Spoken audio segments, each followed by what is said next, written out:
college basketball tip-off, and what a way to tip off the outstanding schedule we have for the game day games over this college basketball season. It's Louisville and Yukon in a tremendous, noisy building right now. Two teams expected to compete for the American Athletic Conference Championship. As we take a look at the standings right now in the American Conference, you can see Cincinnati is in the lead at 6-0. Louisville's 4-1. Yukon is 2-2, but they've won 2 in a row. So the significance of tonight's game is obvious. Hi, everybody, and welcome to Storrs, Connecticut. Welcome to Gamble Pavilion. Dan Schulman, Dick Vitale. Listen to this place. Why is this game so big? Well, it's so big as you just saw the standings. I think it's important when you look at Louisville on the road. They're 15-0 against unranked teams. They're 0-3 against ranked teams. Even though Connecticut's not ranked, this is a significant game and a must game for the Louisville Cardinals. And what a venue, Dan. Yep. This probably, to me, is one of the great venues in college basketball. As we take a look at the one-on-one, we take a look at two of the great guards in America. Oh, you talk about greatness. These are two of the top 10 players in the nation. No doubt about it when you talk about a guy like Russ Smith. He's got range as a shooter. He's multi-dimensional. He can get to the rim, and he's a winner. On the other side, you talk about Connecticut. I mean, Shabazz Napier has done it all. He's done everything they wanted. Rebounds, steals, scores, gets to the basket, and makes clutch shots. He's made many clutch shots as they've won a number of close games. A great matchup. Tip-off is moments away. This has been the Infinity Tip-Off. Now let's take a look at how some coaches have fun with fundraising in the Infinity Coaches Charity Challenge.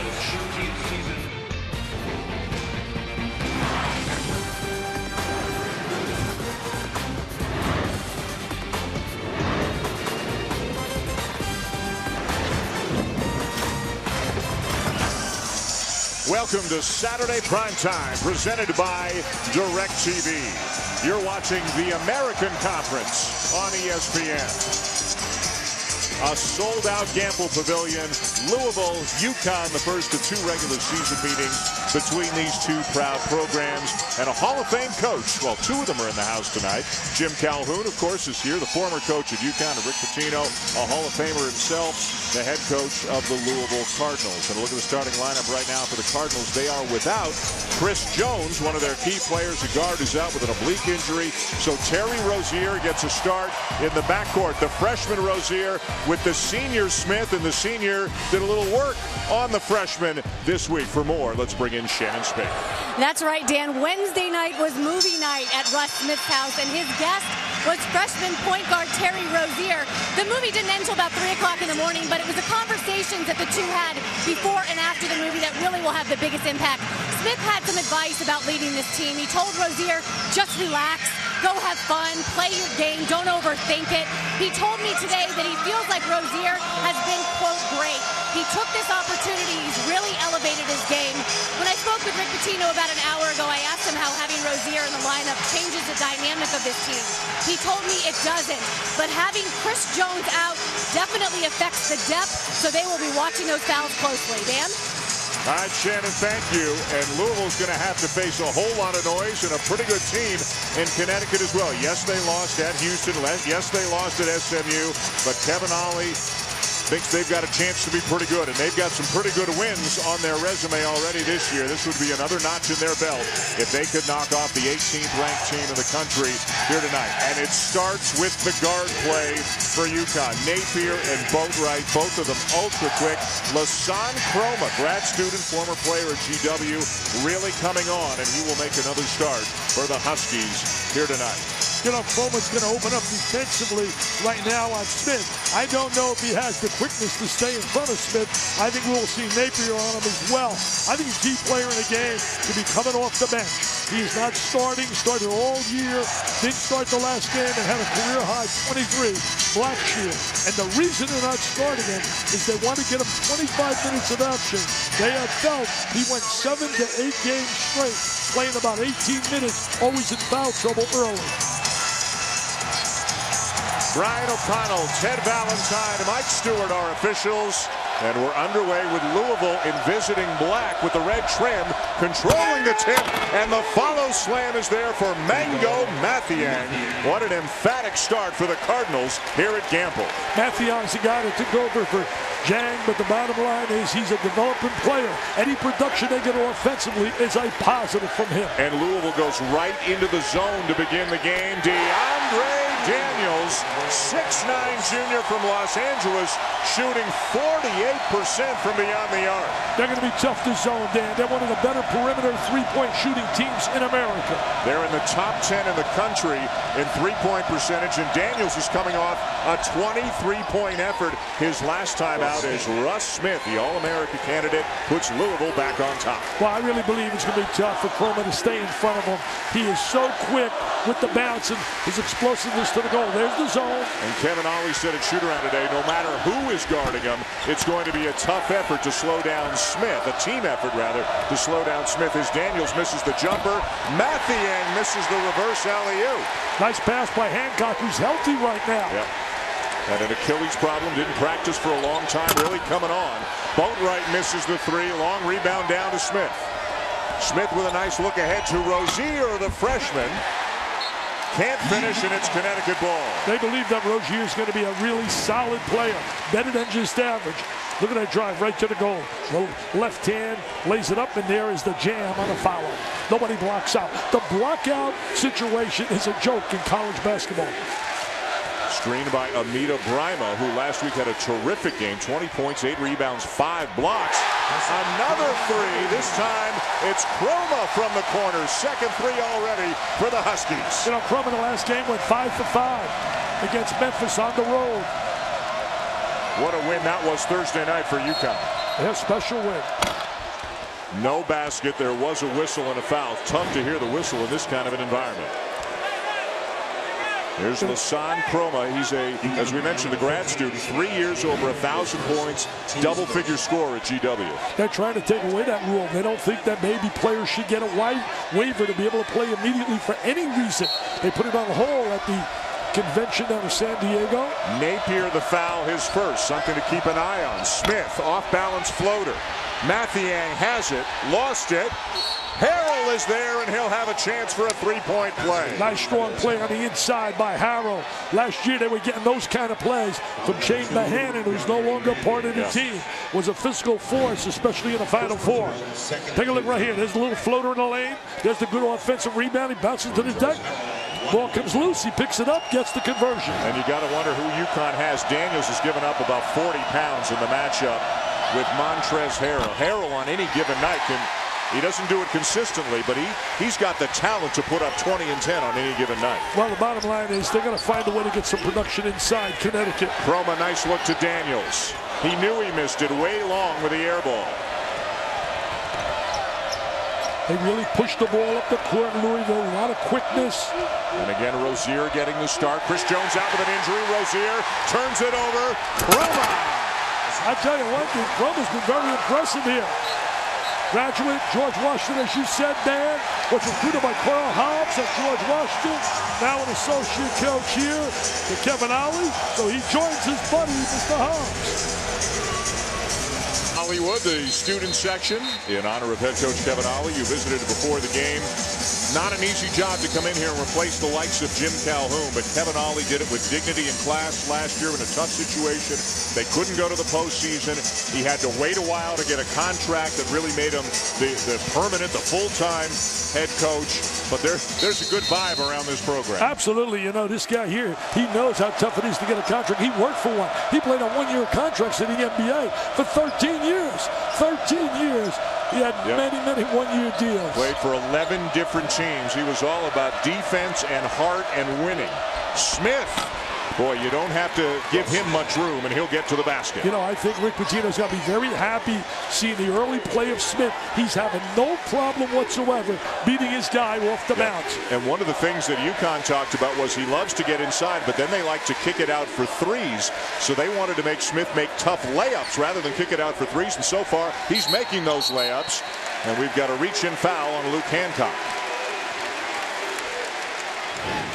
Take a look at the All-American and my first-team All-American team. Right here, goes right down the lane. I mean, no one rotates over. Where's the help defense? You got to go to the ball. The ball is the most important thing on the floor. You got to find the basketball and help your teammate out. Outstanding numbers for Smith. Shooting better, more assists, a better assist-to-turnover ratio than comparable numbers from last year. He's going to really have to elevate his game tonight without Chris Jones available. Jones is their third leading scorer and made some big plays and handled the ball really effectively. Napier looking to get on track. He'll launch a three. Almost got a very lucky bounce off the backboard, but back come the Cardinals looking for the lead. They're pushing it again. Smith has it taken away. Harrell with the finish. Harrell inside. He's got to give a lot more point production, especially with the loss of Mahannon. You know, you look at the two contrasting teams. You look at a team, for example, when you look at Louisville, one of the leaders in transition points. On the other side, you look at Connecticut does a great job usually in defensive transition. Chroma misses a three. Harrell down with a rebound. Louisville doing a great job getting the ball to the basket so far. All 5 of their field goals, Dick, are in the paint.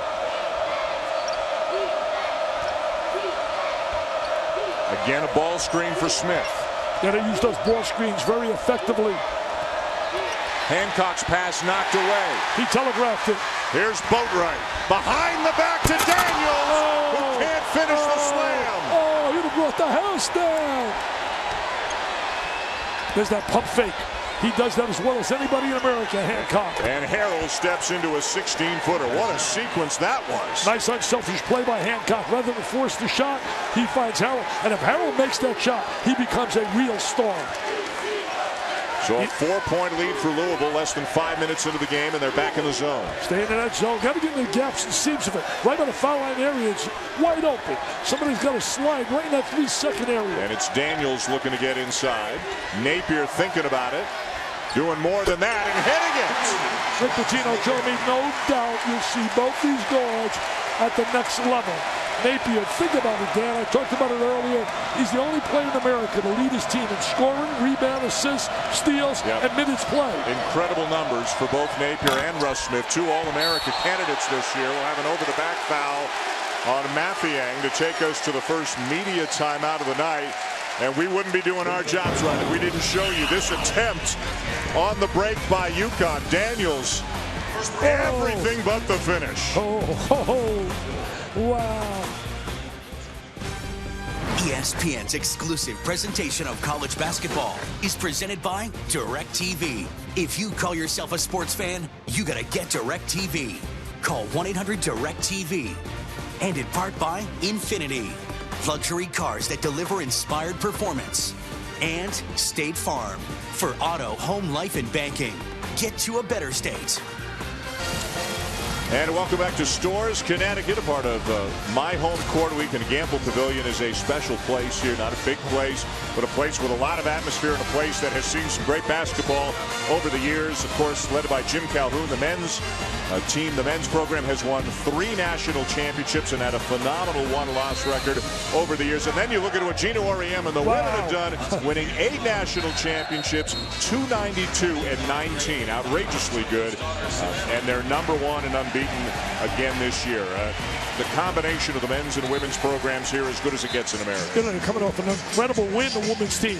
They beat Baylor. Baylor had a 69-game win streak. Went down there and beat them in double figures. Gino's done an amazing job. I mean, really one of the greatest jobs ever done in intercollegiate athletics, what he's done with this program. Richard Deitch from Sports Illustrated sent me a tweet the other day.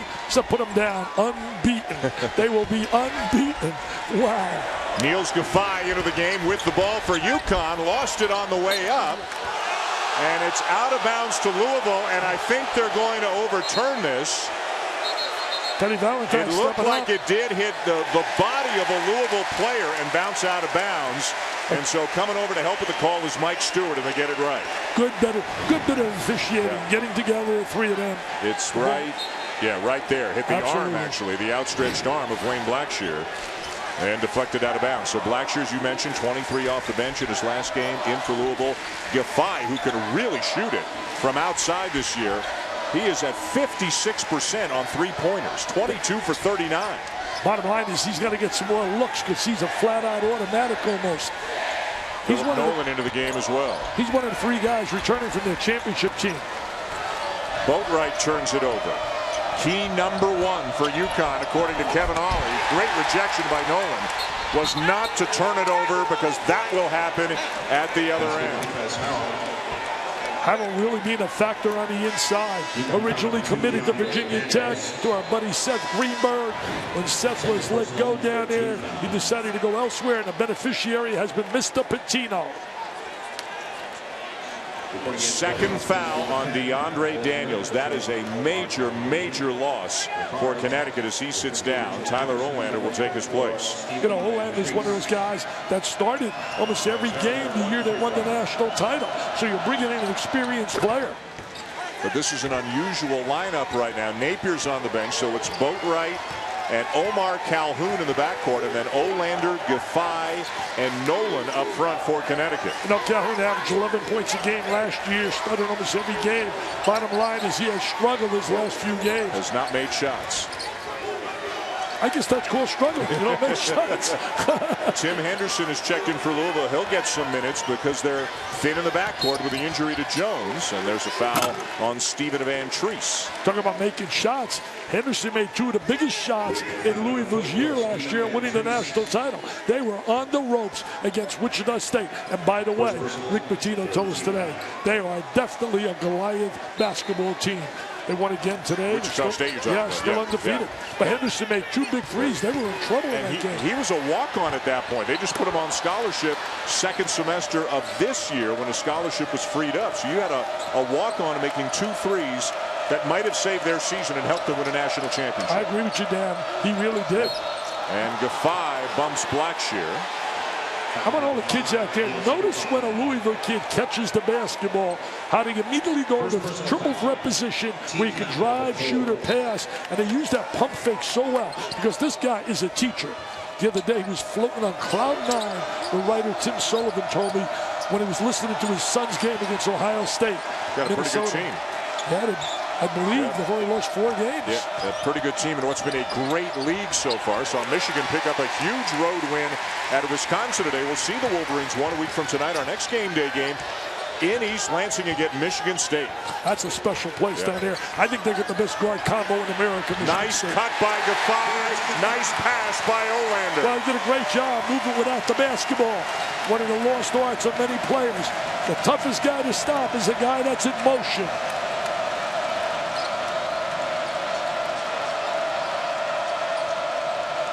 Out of intensity. You can feel it sitting at courtside. You can feel the intensity, the passion, the pride these kids are playing with. Smith with a shot fake and draws another foul. But we've seen Louisville do that 5 or 6 times.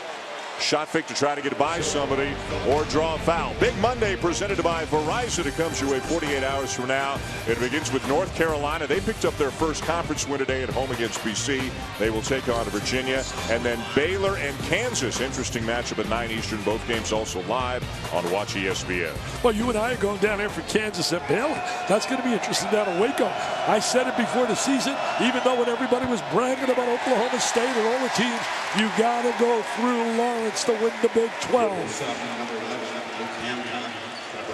Anderson out. Hancock is back into the game and now for Louisville. I think the biggest shock score today, you mentioned the big win by Michigan.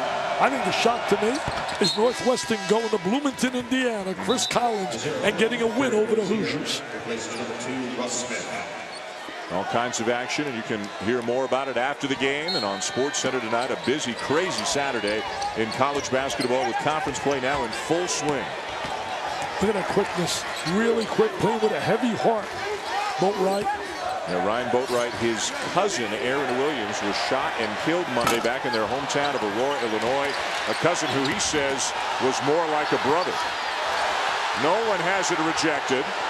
And Harrell runs down the loose ball. Harrell's been very active so far tonight. Crowd wanted a foul call. So far, the inside game of Louisville has got the edge over Connecticut. Blackshear drains a 3. He made 5 threes the other night. They made 15 as a team against Houston.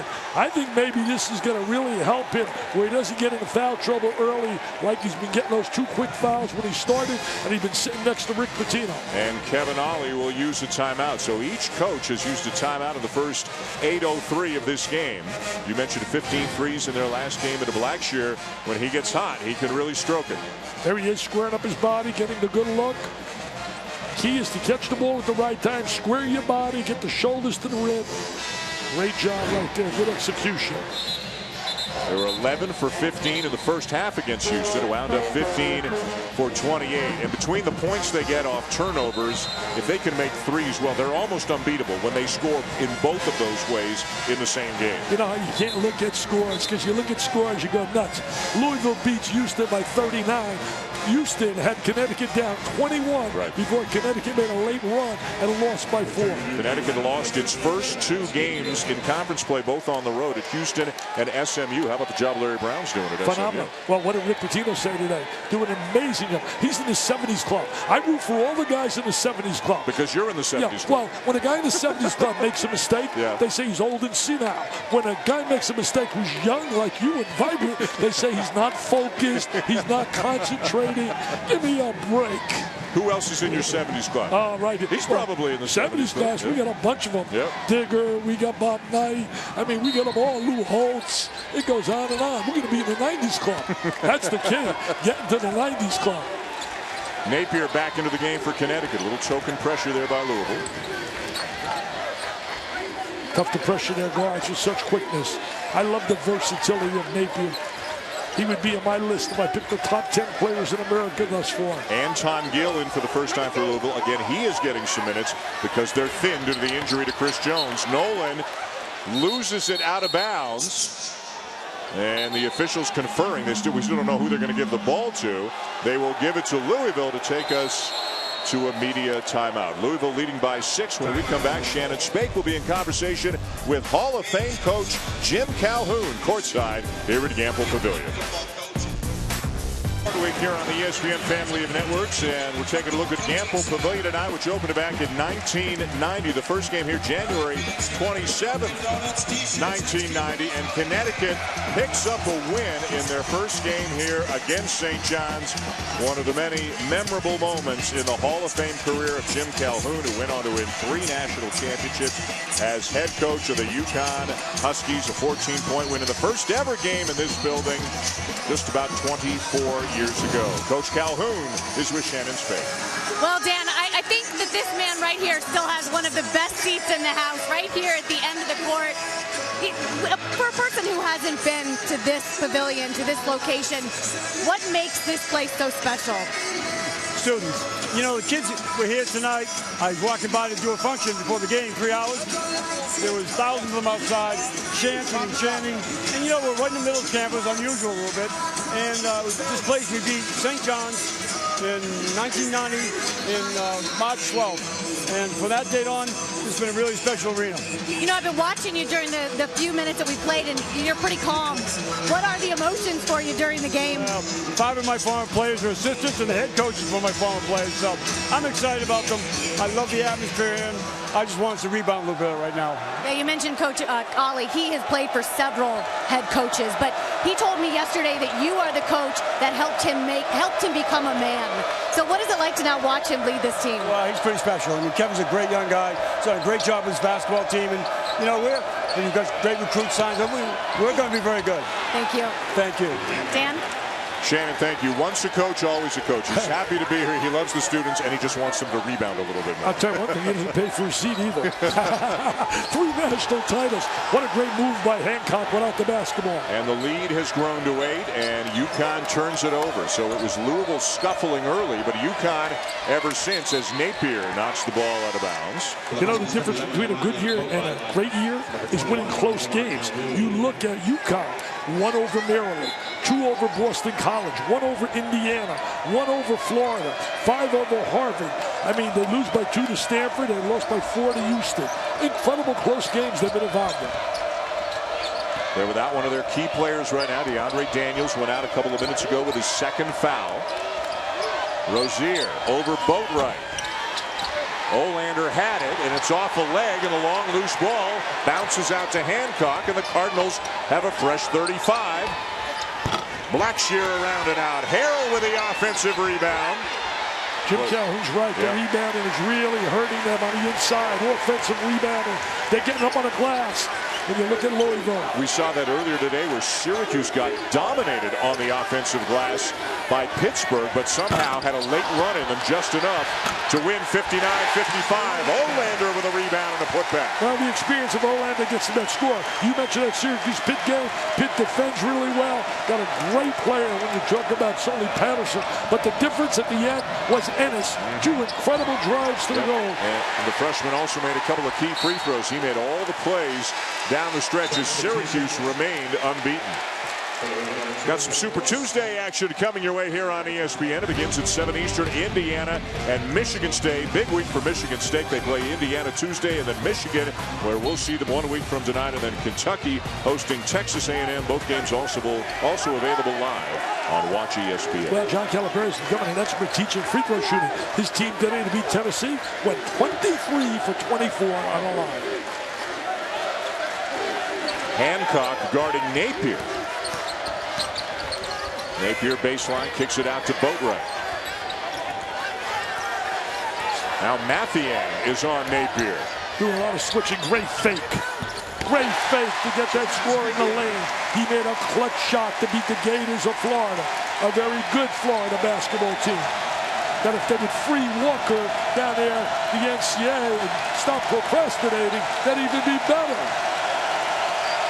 Napier better than 16 points, 6 assists, and 6 rebounds a game as well. What doesn't he do? He leads them in minutes played as well. Smith the miss. Olander giving Kevin Ollie good minutes off the bench. What do you expect that for him? Started on a national championship team.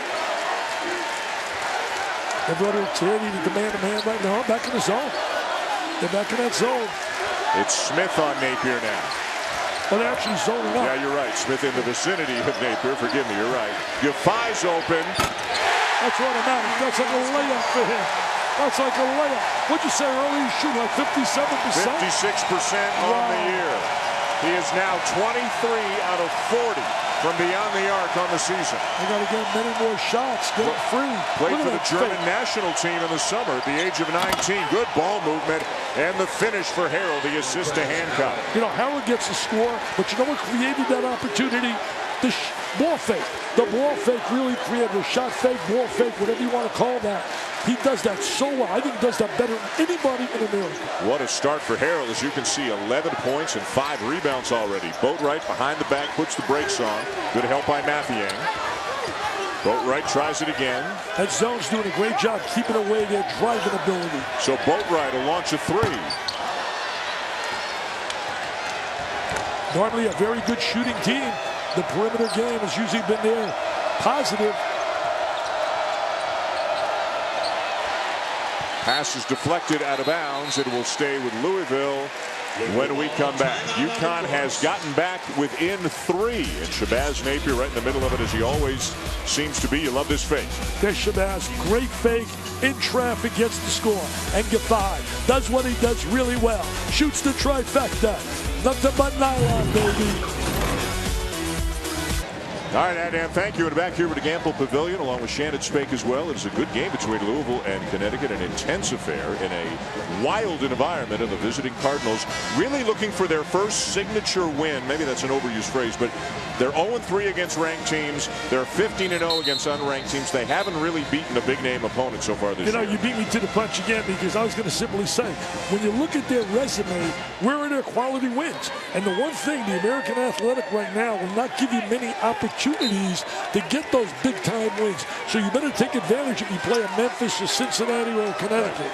They lost at home to Memphis last week. This is their first game with Connecticut. They've yet to play Cincinnati, so they will have opportunities. How about the Bearcats 6-0 in league play? Unbelievable. They've really made great strides from the beginning of the season, McCronin's team. Picked up a win today at South Florida. Hey, you and I have not seen Louisville win. Don't tell Rick Pitino that. We had him against Louisville. We had him against North Carolina. Louisville, North Carolina. Memphis. Yeah. Trying to think, we had him in Memphis, and they lost also to Kentucky. So you're worried if they lose tonight, he won't let us do any other games anymore? Unbelievable. Harrell, 17-footer. What a night so far. Montrezl Harrell, 13 points and 5 rebounds already. Sound like a rock star. Oh, what a night. Let me give us a little rendition. Daniels remains on the bench. Amita Brima's back into the game for Connecticut. He hasn't played much and hasn't really been very noticeable when he's been in there so far. He had 20 great minutes against Central Florida. Unbelievable. Put 20 points on the board. 8 rebounds, 5 blocks as well. And he is, at this point of his development, Dick, much further along at the defensive end than the offensive end. They don't expect 20 points out of him. No, he's a real good shot blocker. Boatwright spins. Napier's got to take it. And Giffey with the offensive rebound. Boy, Giffey and Olander have both been really, really important tonight for Yukon. And 2 experienced players. Those are the kind of minutes you need out of guys like that. We call them blenders. Haven't seen Chroma in a while. Haven't seen Daniels in a long time. Louisville stays in the 2-3 zone. Giffey on the inside. And left it way short. You wonder if he might have gotten hit on the elbow or something. Well, he did. He signaled I got hit. Good job defensively getting back. They only allow like 12 points in defensive transition. Connecticut. Louisville scores like 18.7 in transition. One of the leaders. Blackshear into Mathieu. And it's Yukon ball. There's the 7-footer Brima, who is from Ghana, just his 4th year of organized basketball. He is all arms and legs, and you can see why he can be a force blocking shots. Yeah, he's going to get better and better with more experience. Only playing basketball about 4 years. They've had some great shot blockers here. When you think about Okafor, you think about Tabi. Yep. They were in the top 10 of the country this year. There was a stretch under Jim Calhoun where they led the nation year after year. Chroma's back into the game for the Huskies.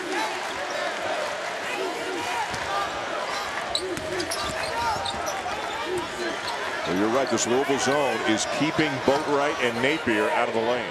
Yeah, keeping them from penetrating. Yep. They have great, superb quickness. They want to get in the lane. Good job staying in front of them.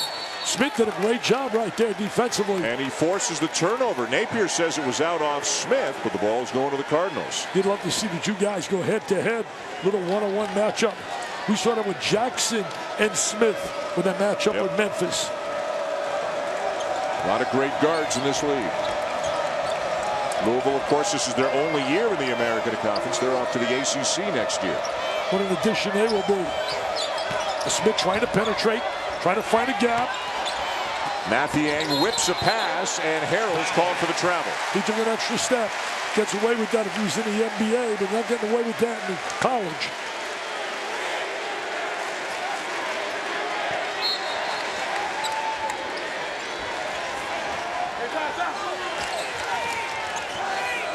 Louisville doing a good job not allowing Connecticut to get transition layups. Had one great opportunity and he missed the slam. Daniels. And can Connecticut keep it close this half without Daniels and get him back in the second half? There's a little bit of penetration, and Boatwright draws the foul. He is not afraid to go in there with the big fellas, and there's Daniels, who's been sitting for about 9 minutes now since he picked up his second foul. Talked to him before the game. I met him down at IMG Academy where he was getting prepped, and really a nice kid, very quiet kind of kid, but he really a guy with an upside, great talent. Can't teach many of the things he can do. His range, he's athletic, he's explosive. First free throw attempt of the night for Connecticut. That's because the zone is negating any foul opportunity, taking away the driving ability. And that's a plus in today's day and age with the fouls being called. Reducing the number of times your opponent could go to the line is a major plus. Another new face in for Yukon. Kevin Ollie going deeper into his bench. Number 12, Kenton Facey, who's a 6'9" freshman, has played a total of 57 minutes in 10 games on the season. Olander to the bench. He's an active player. They're looking for some size inside. See, when you got guard play with Napier and the guys like Boatwright, you got a chance. They're going to keep you in games. They're going to keep you around, and you hope to pull them out at the end. Blackshear. Offensive rebound, Smith. Defended by Napier. Kicks a pass to Blackshear. Another shot fake. Steps in. Leaves it short. Gets it back and finishes. They are crushing Yukon on the glass. What a tremendous job by Blackshear. No one put a body on him. He gets an open lane to the goal, and he gets the offensive rebound. 7 offensive rebounds already for Louisville in this game. That means you're playing aggressive basketball. It's one of the trademarks of being aggressive. Block shots, deflect the basketball, create steal opportunities. As the zone. So you're not going to foul in that zone. They play that zone. They keep you in front of them all the time. And as you said earlier, you wouldn't think you could zone this team that well because Yukon shoots it so well, but it's been effective. Boatwright with a tough shot. Reimer runs it down, but then he traveled. Couldn't stop his momentum soon enough. So we'll step aside with Louisville leading by 5, and Wayne Blackshear proves Dick, if at first you don't succeed, try again. There he is right now, going to come up. Nobody puts a body on him, and there's the conversion. Kevin Ollie, a little frustrated right there. Says, hey, where's the rebounding? Back at the Gamble where the Huskies continue to trail Louisville with a 5-point lead on Yukon, 3:36 to go. First half. Welcome back, Dan Shulman and Dick Vitale. Take a look at some big stories around the country right now. What's caught your eye? Well, you want to look at my Dickie V views? We're going to go to my views right now. I'll tell you this, when you look at the nation right now, there's a lot of exciting things happening. I think when you look at number 1, the best conference, the Big Ten. We saw it today, the Big 12, ACC, Pac-12 in that order. You talk about Wichita State. They won by 20 today over a very balanced, good Indiana State team. You talk about my midseason player of the year. This guy has been superb. Talk about all the diaper dandies you want, but Doug McDermott is my choice as the midseason player of the year. Also, I'll throw in another view out there. I really think when you look right now at that Big Ten, best backcourt, I'm going Mr. Izzo and that backcourt of Appling and Harris. They're my special. 1 week from tonight, game day will be there. Michigan State hosting Michigan. Michigan with a big road win, a huge win to the Kohl Center, an awfully tough place to win. Count the basket, should be goaltending, and it is. Great look by Smith for you young kids out there on the interior. Use that bounce pass, and that's what he did right there. He's a much better player than last year. There's not even any doubt whatsoever. Much more under control. Now, they don't have Siva, so his role has changed. They can't just have him as a scorer. He's got to distribute more, and he's gone from 3 assists per game last year to 5 assists per game this year. Napier, they need it, and they get it. And that's what great players do. Make big plays when your team needs one. He's a difference maker. Smith into traffic. That's more like the Russ Smith of last year, going 1-on-3. Yeah, you're right. A little bit out of control right there. But what about Napier right now? Goes through the defense, going to overload against the zone, and there he is catching the ball, has a hand in his face, and it doesn't matter. Napier with a couple of threes tonight, as we mentioned, leading Yukon in scoring, assists, rebounds, steals, and Russ Smith got a seat on the bench for that ill-advised 1-against-3, and then he got a stern lecture from Rick Pitino, and I'm sure it's not the first time he's heard some of those words from his coach. You know, you also look at Napier, leads them in minutes played. Boatwright to Napier, over Rozier, and the rebound down to Harrell. I think it really helped Napier the year they won the championship and practice every day. He had a battle against Kemba Walker. Kemba doing a great job with the Charlotte franchise. And that was the from out of nowhere national championship when they roared through the Big East tournament. And then Kemba Walker led them all the way to the championship. Rozier picked up his dribble, finds Blackshear. Van Treese wasn't expecting the pass. Boatwright rejected by Harrell. Can't get any layups in transition. And he had a wide open Calhoun standing outside the arc. Rozier coast to coast, no. A little bit out of control right there. Calhoun has to make a shot. He has been struggle city the last few games, and his minutes have been taken away. That's him with the ball there, 21. Was a great high school player in New York City, averaged 11 points a game last year. In fact, they had the top 3 scorers coming back when you looked as a trio from the Big East. Olander. Harrell shuts him down. Shot clock at 7. Napier. A lot of tough shots at the end of the clock for Yukon, and a great box out there by Van Treese. Long pass ahead to Harrell, and he'll finish. He did a great job making the catch right there. He was like a wide receiver making that great catch. A 6'8", 240-pound wide receiver who's got 15 points already. Just like Wes Welker's going to do tomorrow for Denver. Is that your prediction? Yeah, they can't hear me up in Boston, can they? Or they can't hear me. Say Denver again. Oh, wow, Say Denver. Peyton Manning will not be basket. Foul before the shot. Now you can picture this guy as Harrell is one heck of a tight end or a linebacker or something like that. No, but he likes the uniform in basketball a heck of a lot better. And he's going to get a chance to play at the next level. You know, you look at Smith. What a great decision coming back to school. And that would also serve Harrell the same thing. And he's a guy, because of his athleticism, he's on the minds of NBA scouts right now. He is creeping up draft boards. They're all lined up right to the baseline. Yeah. There's a host of them here today. They didn't come to see you and me.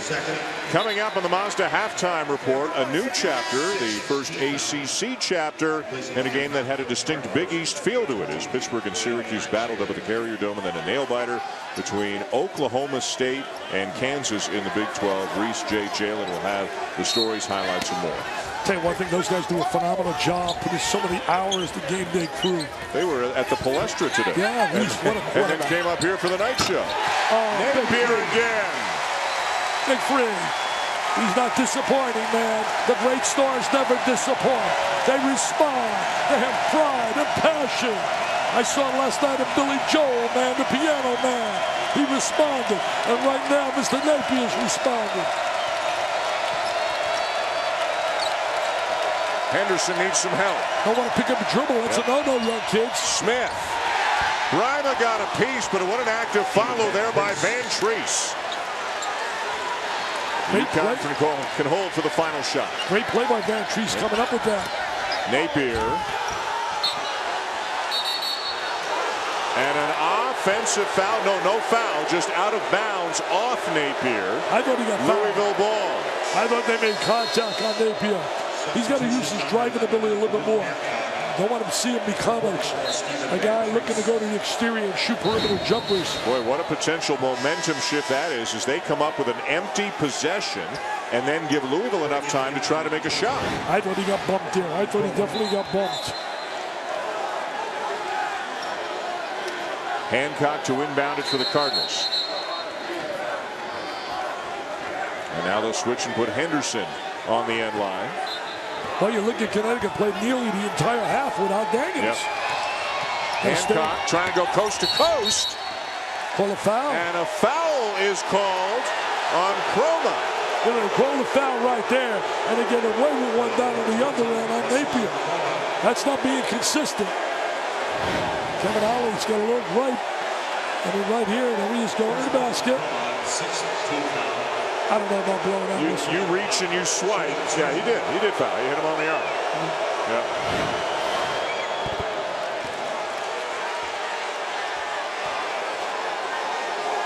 Hancock did a great job creating an opportunity. What a tournament he had last year. Left the building with the gold trophy, national championship, MVP. He's an old Marco Polo guy, came from George Mason. And the first half here at Gamble comes to a close with Louisville leading Connecticut 34-28. As we update the one-on-one right now, two outstanding guards and Russ Smith and Shabazz Napier. Napier's made 3 threes. He's outplaying Smith, but Louisville's leading. Rick Pitino is with Shannon Smith. Coach, you guys knew this Yukon backcourt would be tough. How do you think you've handled them so far? No, I think our matchup zone's confusing them, except we played great defense, but we gave up the 3 ball. Gave up, I think, 4 or 5 of them. So the defense has been great, but you can't give up the 3. So overall, I thought we did a pretty good job.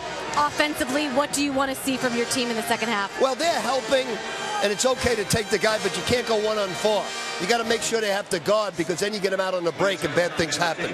Thanks, Coach.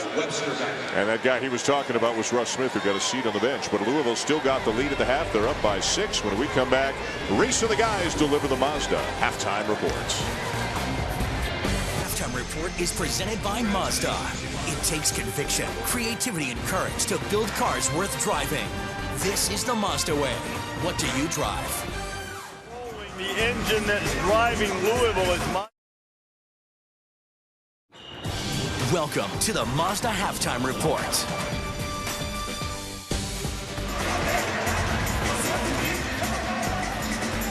The first half for Louisville was driven by Montrezl Harrell. He had 7 of 8 shots, 15 points, grabbed 6 rebounds. And Louisville won 7 out of 8 against Yukon, 34-28. They're up. Glad to have you with us on the Mazda Halftime Report. Reese Davis, Jalen Rose, and Jay Billis.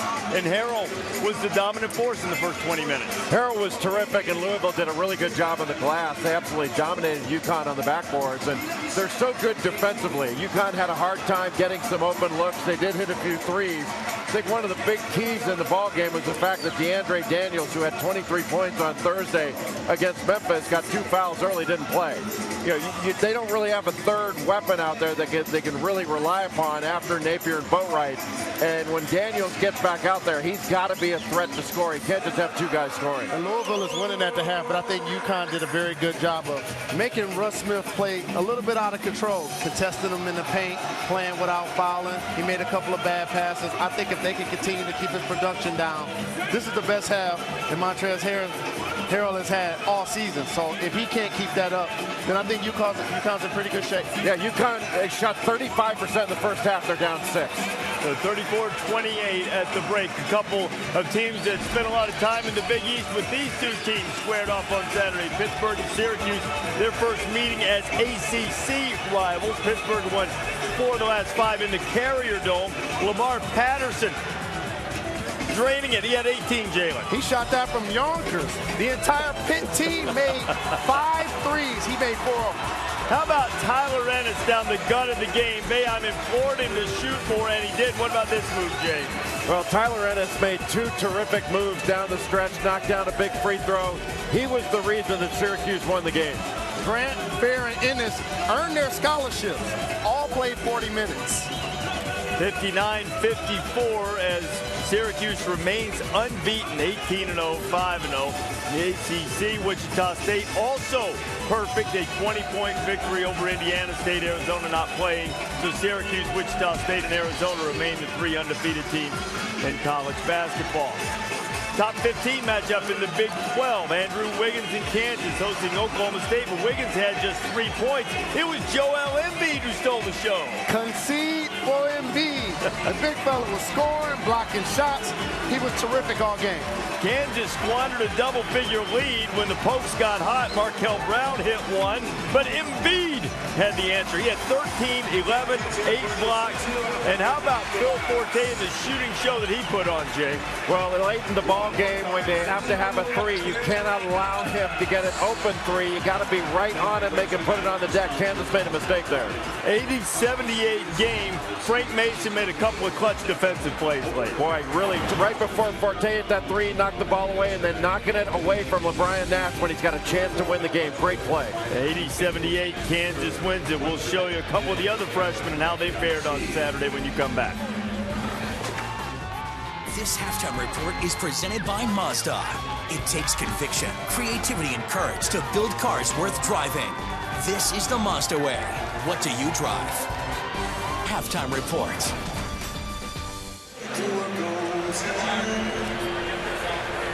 Home court of college hoops, ACC Sunday night. Virginia Tech and Notre Dame, 6 o'clock Eastern time on ESPNU. At halftime of that game, our buddy Digger Phelps will have his name unveiled as part of the Notre Dame Ring of Honor, only the 6th person so honored. And a documentary about Digger and the Irish stopping UCLA's record 88-game winning streak. It's entitled 88-1 at 8 p.m. Eastern time on ESPN2. That's Sunday night. Congratulations to Digger, by the way, on his honor. Tennessee and Kentucky, Conzo Martin and the Vols haven't quite come together yet. Julius Randle, this is his first college 3. Mishandle for Randle. Double-double machine. Tell you what, it may be, but he got beat on the boards by Jarnell Stokes today. Stokes got every rebound, but it wasn't enough. James Young, the steal and the dunk, and then Andrew Harrison would find Alex Poitras for his only field goal. Kentucky wins it by 8, despite the fact Tennessee out-rebounded them by 15. North Carolina State and Duke, going to do it. Not going to take care of the basketball. North Carolina State's not. Sorry for Jabari. Jalen's got a rhyme for every rookie. Parker had 23 and 7. Jay, North Carolina State outscored 33-2 in points off turnovers. Well, they turned the ball over like crazy, took advantage of it, and they played more people, but Jabari Parker finally played his best. He really looked good in this game. 95-60. Why does Bo Ryan of Wisconsin look shocked? Because Michigan was doing work against it. At one point, a 15-point lead. Badgers come storming back. Frank Kaminsky had 14. Get it to 3 in a one-point game. How about Nick Stauskas? You got to get out of that zone on Nick Stauskas. Knockdown shooter, and he's clutch. 77-70, the final. Michigan leads the Big Ten in field goal percentage, and they shot 55%. Michigan undefeated in Big Ten play. So, too, will Michigan State be if they can hold on to the 10-point lead over the last 90 seconds. Creighton having trouble, you see, his Providence in a new Big East game. All right, second half of this game, we touched on it a little bit. What do you think Yukon has to do differently? Rebound. I mean, they have got to rebound. That's the big deal. They gave up more offensive rebounds than they grabbed defensive rebounds in the first half. This is a man's game inside. You got to rebound. The zone defense, in my opinion, used to be a concession that we can't stop you man-to-man. You see it implemented in Syracuse with Boeheim. You see it in the half court here with Rick Pitino. The key is how you attack the zone. Give up good shots to get great shots. One of the things Rick Pitino said on why he plays zone is that he's never seen a zone defense or zone offense that's as good as a man offense. And if you play it as your primary defense, zone can be really effective. But also you playing the percentages. A great three-point shooter shoots 40%. That means they're missing 6. You lose a lot of offensive rebounding opportunities by guarding the area as opposed to a man. But at the same time, they're playing the percentages. Exactly. 34-28 game at the half. Jabaz Napier shot 50% from 3 in the first half. Hit 3 out of 6, 11 points. But Yukon still trails by a half dozen. Huskies and Cardinals second half coming up.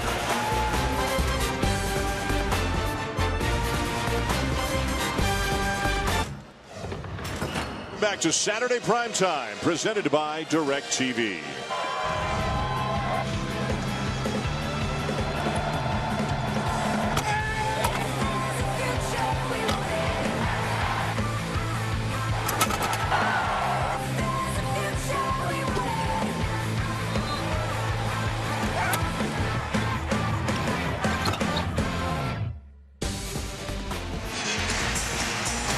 You're watching the American Conference on ESPN. As we go to the second half here at Gamble Pavilion in Stores, Dan Schulman, Dick Vitale, Shannon Spank, and it's Louisville leading Connecticut 34-28. Louisville dominating on the glass.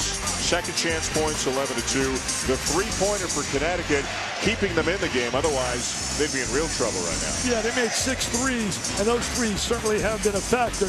But I think they're going too exclusive, looking for too many threes and not attacking the basket. And by not attacking the basket, they've only gotten to the free throw line twice. The bottom line is they got to get some easy points, whether it be a transition or on the free throw line. And that will happen if they utilize their speed and quickness of guys like Napier and people like Boatwright and attack instead of just satisfying shooting threes. And they'll be looking for more from DeAndre Daniels. Played only 6 minutes in the first half. Went to the bench after picking up his second foul. He's back in there to start the second half. And even if he gets the third, I would keep him on the floor. You can't allow Louisville to get a spurt and get a double-digit lead. Baseline drive, Chroma, low percentage pass off a leg. It stays with Yukon, 17 to shoot as we check in with Shannon. Well, before they hit the court, Shabazz Napier, he pulled his guys together and specifically pointed out the rebounding issues.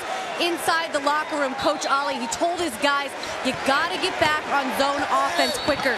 He likes how they've handled Russ Smith, guys, but now their focus in the second half is Montrezl Harrell, of course, because he had so many points in that first 20 minutes. He had 15 points, 6 rebounds, and 3 blocks in a monster first half. Well, I just spoke to a columnist from Louisville who said to me, hey, what about Harrell? I said, what about Harrell? He better stay in school. Third foul on Mathiang. Grima at the line and misses the first. And Mathiang to the bench. Van Treese back in. Harrell did almost half the scoring in the first half for Louisville and only missed one field goal attempt. You know, the kid Brima, people are going to have to be patient with him. He's really a project at work, a kid with a lot of potential. You can't teach that size. He has good timing, blocking shots, but he's got to really work really hard and develop a little bit more of an offensive game. That was his first point of the game, and it brings Yukon within 5. Again, Chroma on Smith to start the second half. That was the case to begin the game. And I thought Smith was too quick for him. Basically quick for a lot of people. Chroma's going to try to stay in front of him. Rozier fouled before the shot by Boatwright. Terry Rozier, an important guy with Chris Jones out, the freshman from Youngstown, Ohio, 6'1", 185, averaging about 7 points per game, has been coming on, playing well in conference play. There's a rejection by Brima. Hancock staring down officials, thinking that ball was already on the way down and should have been a goaltend. Well, that's Rick Pitino. He's politicking about it on the sideline. Rozier, no. Chroma into the chest of Smith, and he draws the foul. And that's exactly what I was talking about a moment ago. They got to get some easy points, whether it be a transition or whether it be a check in the rim. Go back to the other end. In some ways, this is the toughest call in basketball. Was it on its way up? Was it on its way down? The ruling was it was a block.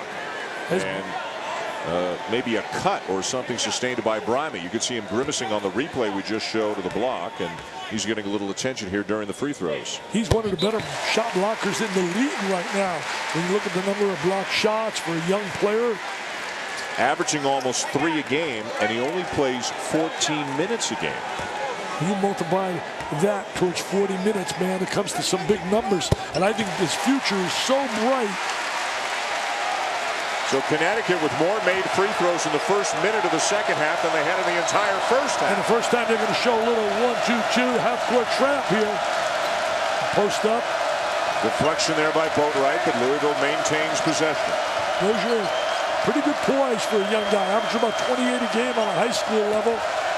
Smith, too strong. Van Treese misses the follow. Yukon ball. They're in attack mode right now. Napier, tie game. Wide open, a wide open trifecta. And they explode here at Gamble Pavilion. Oh, what a special venue, Danny Schulman.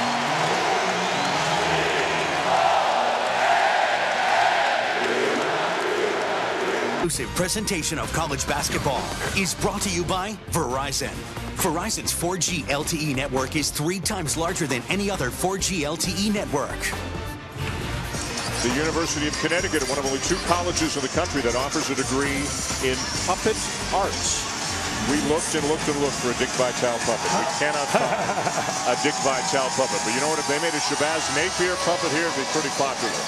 The way that he's playing just made his 4th-3 to tie the game as we say hello again to Shannon.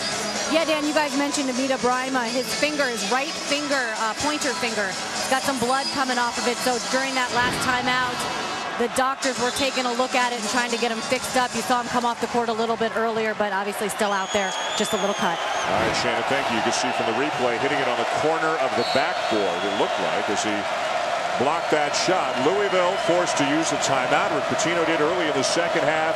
It was 34-28 at the half. It's been all Yukon so far here in the second half. Well, I think they've done a great job controlling Smith. He hasn't been able to get to the basket like he normally likes to get. Hancock, that's a big one for Louisville. 6 points now for Hancock, and the Cardinals back in the lead.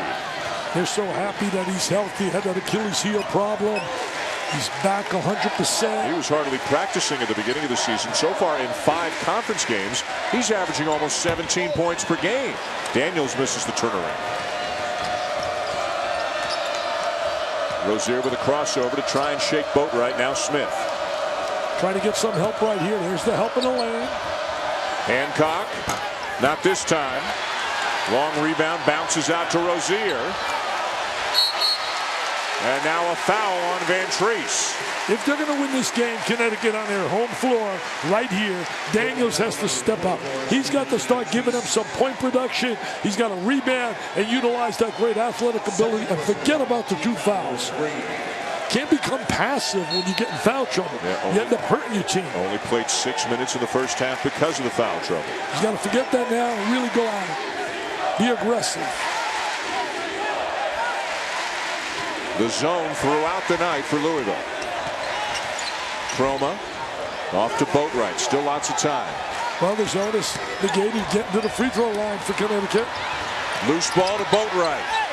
Into a crowd. And it's Louisville ball. You got to admire Boatwright's courage going in there against a lot of big bodies, but sometimes trying to do a little bit too much as the friendly bounce goes for Rozier, and the lead is back to 5. You know, Rozier is a guy, he can shoot the jump shot.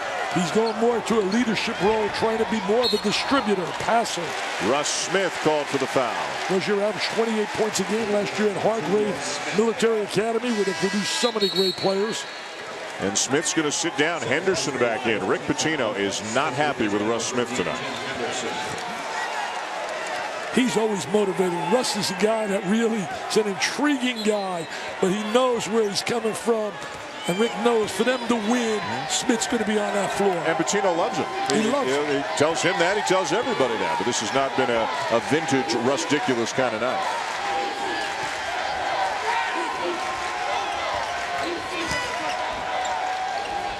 Chroma the kick. Daniels for 3. Harrell another rebound. Chroma did a great job creating the opportunity for Daniels.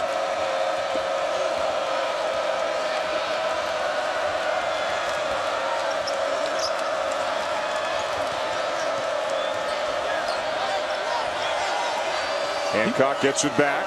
There's that fake again. What a play. What a drive by Luke Hancock. What a terrific play with that fake. That fake reminds me of a guy that uses a lot is the kid from Michigan, Staskis. Great fake. You guys got to use that fake, kids watching out. There's the reverse layup with the left hand on the glass. See a little pump fake? That pump fake is magic. Boy, we've said it before, but Hancock looks like a different guy than he looked like in November and early December. He looked pretty good in the game we had against Memphis. Yep. That game was won at the end in the last 2 minutes when it was all Memphis. Made their free throws and made big plays. That quiets the crowd right there, Hancock. So Memphis wins at Louisville. Yukon wins at Memphis. And now Louisville's leading at Yukon. Try to figure it out. It's going to be an interesting lead. Yeah, try to figure it out. And Cincinnati's leading the whole bunch. All of a sudden, 8-0 run after Yukon had tied it. And SMU and Larry Brown, a very dangerous team. Not this time for Napier, and Hancock in between a couple of Huskies comes down with a rebound. I think the Huskies are going too much for the perimeter jump shot. Right into the chest of Brima, and it's an offensive foul and it was a on good Hancock. Call. A good call. It was a legitimate good call. He definitely leaned into the defensive player. Timeout on the floor. All Louisville the last couple of minutes to break the time, go back up by 8 here with the home of the Huskies, Gamble Pavilion. Luke Hancock has exploded. Peyton Siva having a monster game. Their first championship since 1986. They are the defending national champions. They started the season ranked 3rd in the country. Lost to North Carolina and Kentucky in non-conference play. Dismissed Shane Bohannon. Lost at home to Memphis. So they're 0-3 against ranked teams this year. 15-0 against unranked teams. Do we know at this point, Dickie V, how good this Louisville team is? Well, you know, the bottom line is they're going to be a tough out, but they certainly don't have the presence they had last year. When you had Bohannon to the lineup, you had Jang with his shot blocking ability, Siva as a distributor. You're taking a lot of parts away, and then you factor in Kevin Weir and his athletic ability, not there. So they're going to try and do it other ways. They'll be dangerous, but right now you look at teams across America, you'd have to give an edge over them. Kevin Ware, by the way, is unlikely to play again this year. The Cardinals will seek a medical red shirt for him after that horrific leg injury last year. He did play some at the beginning of the year, but never really got back to being anywhere close to what he was. And they're hoping he'll have a full recovery and be a big part of the backcourt next year for the Cardinals. There's that matchup. They try to match up. They communicate. Try to find a guy. When you say matchup, you want to get right in the face of a player. Don't want him to get into gaps and seams. Boatwright challenges, can't finish. Louisville ball. Combination, really, you're playing man and zone. You talk about a zone, you play an area of the floor. For people out there who maybe aren't familiar with all the technical aspects of the game. And the foul going against Connecticut. Omar Calhoun. Here's what we were talking about before, how Louisville has lost all 3 of their games against ranked teams this year. North Carolina, Kentucky, and Memphis. They've beaten everybody else. They don't have a so-called big name or signature win so far this year. This would be one, although Connecticut is not ranked, to win a game against a quality opponent on the road in your league. This would be the biggest win they've had this year. You know, we could say all of that, Dan, but the bottom line is they're 15-3. Yeah. They're 15-3. That's a pretty good record. Rick Pitino's going for his 680th win as a college coach. Can you imagine if he stayed there and didn't go to the NBA? He'd be at the 900 mark. Trying to show some patience against that zone. They got to flash people to the high post. Use the post a little more. Gaffai. And we've got a little pushing and shoving underneath, and it's going to go against Connecticut. I think it's Brima who gets called for the foul. And that's been a problem for him early in his career, getting in foul trouble. ESPN's Journey to the Tourney is a season-long spotlight on games that will impact the tournament. Indiana's at East Lansing Tuesday night to take on the 4th-ranked team in the nation, the Michigan State Spartans, with another one of the great guards. You're going to see 2 more great guards in this game, in Yogi Ferrell and Keith Appling. Yeah, I love Appling. You know, Michigan State played without Adrian Payne again, 2 games in a row, and he's so talented. Speaking of talented, Smith will get one to fall, and the lead grows to double digits tonight for the Cardinals. And that's what he does really well. Take the ball, change direction, split the defense. Former Archbishop Malloy, high school superstar from out of New York, and produced where Kenny Smith came from. John Roach, a lot of great players over the years, played for Jack Curran. Boy, this half began with Connecticut scoring the first 6 points to tie it. Rick Pitino called the timeout at about the 18:30 mark, and as you can see, ever since then, it has been all Louisville, an 11-0 run. And he hasn't been afraid to take out Smith, the All-American, if he wasn't happy with his play. Napier with the drive and draws a foul. And that's what he's got to do. He's got to use his ability to get to the basket, create foul situations. Van Treese the foul for Louisville. You know, Connecticut has eligible next year. Rodney Purvis came to round of North Carolina State. Wow, what a whipping today. They're going to be by 35. 95-60. Duke defeated North Carolina State today. Well, Jabari Parker had, what, 23? Yeah, he had a big game for them. Bench came through as well. I'm going to have their game Wednesday, and it will not be Cupcake City. They're playing Miami. I think Jimmy Larinaga is getting the most out of his people. Almost beat Syracuse. Yep. Today he won by 14 on the road against Georgia Tech. They lost almost everybody from last year's team. 2 free throws for Napier. They're going to make something happen defensively, going to full court pressure. Kevin Ollie was a tenacious battler when he played. Got the most of his ability, came out of Crenshaw High School. You know, even after Ollie left Yukon and went to the NBA, Jim Calhoun, his coach, would talk to the next generation of players and saying, look at what Kevin Ollie's done. Look at what he's accomplished as a collegiate, as a pro, with his level of ability. If you got more of those intangibles, the heart, the determination, the unselfishness, all of those things can help you be a better player. Because Kevin Ollie did this, and he didn't keep bouncing from team to team to team because people didn't want him. Teams picked him up because he could help the stars. He was a great blender, a great bench player. He helped you win games. Absolutely. Great role player, great in the locker room. His son right now is a gifted quarterback on the high school level, going to go to prep school. He said no, he's not playing basketball. He went to Crenshaw up in L.A., produced Marcus Johnson there, Stevie Thompson, who played out the Syracuse, and a great baseball player. Daryl Strawberry. Mr. Strawberry. Yeah, Wendell Tyler. Yeah, Strawberry is a pretty good shooter in basketball as well. Connecticut creeping closer at the free throw line. Well, they're going to the basket. They're starting to drive a little more, and their quickness to the basket creates problems. But they've been really passive trying to shoot threes.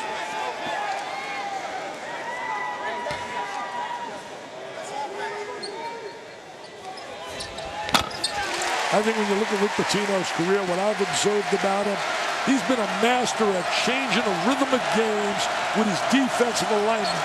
Changing the rhythm, never allowing you to get into a real kind of flow.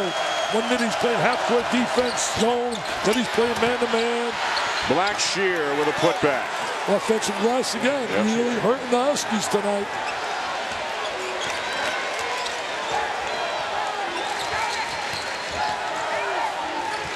Napier with the ball and the last 7 Connecticut points. Oh, he got fouled right there. Boy, no call.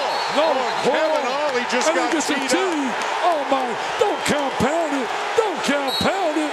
And he's out. He doubly compounded. That is absolutely a no-no. He missed the call right in front of him. The kid got fouled. The coach stood up for his player, and you're going to bang him twice and nail him out of the arena. That is a no-no.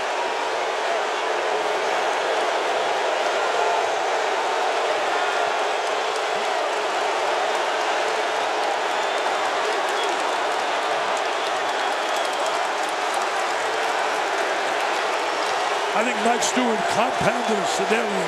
I think sometimes if a guy with a striped shirt, you got to really eat the whistle and allow a coach to have a beef. Allow him to have a little beef. He had a right for a beef there, Dan. So 2 technicals, an ejection, 4 free throws for Louisville.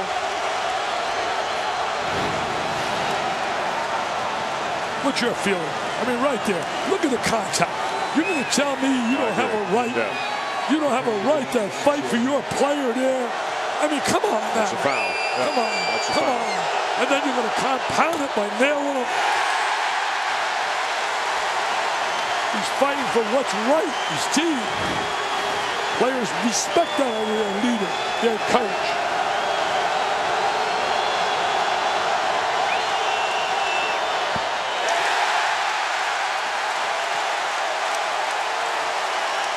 So Blackshear misses the first 2. He doesn't seem to realize he's got 2 more coming.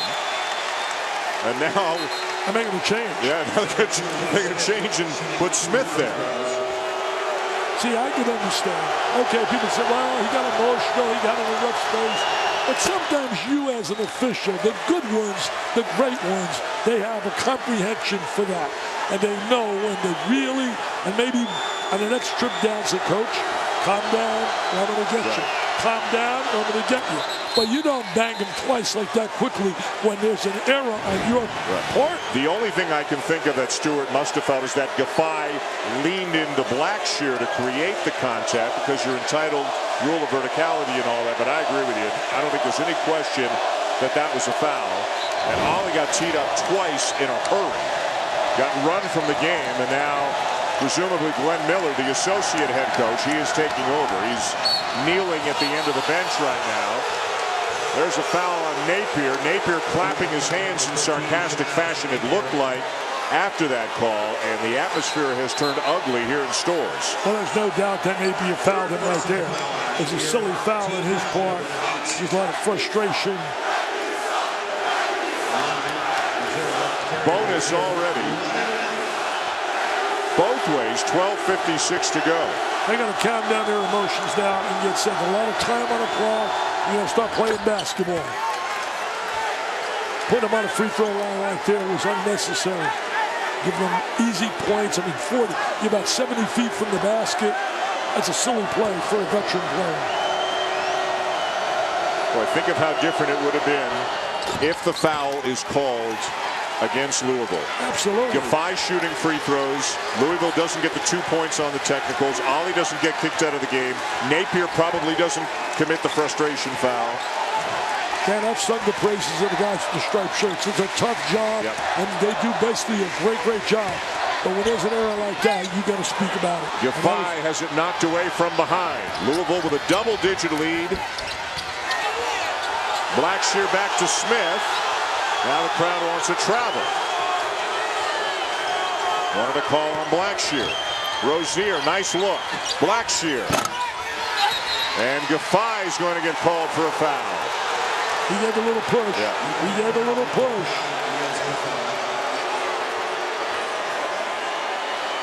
Brian O'Connell with that call. Good call. There's no question. Gaffey pushed off. And here comes Daniels back into the game for Gaffey. Not for Gaffey, excuse me, yeah, it is good for Gaffey. Yep. They're going to start controlling himself emotionally right now, Connecticut. Giving him too many simple opportunities at the free throw line for no reason.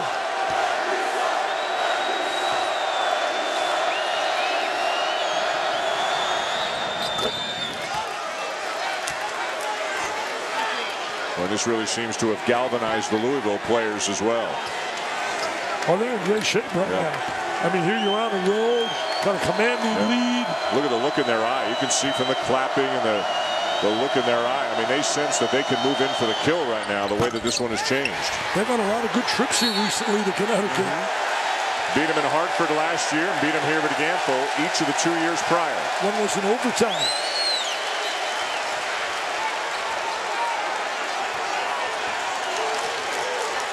If Connecticut's going to win, a couple of things have to happen.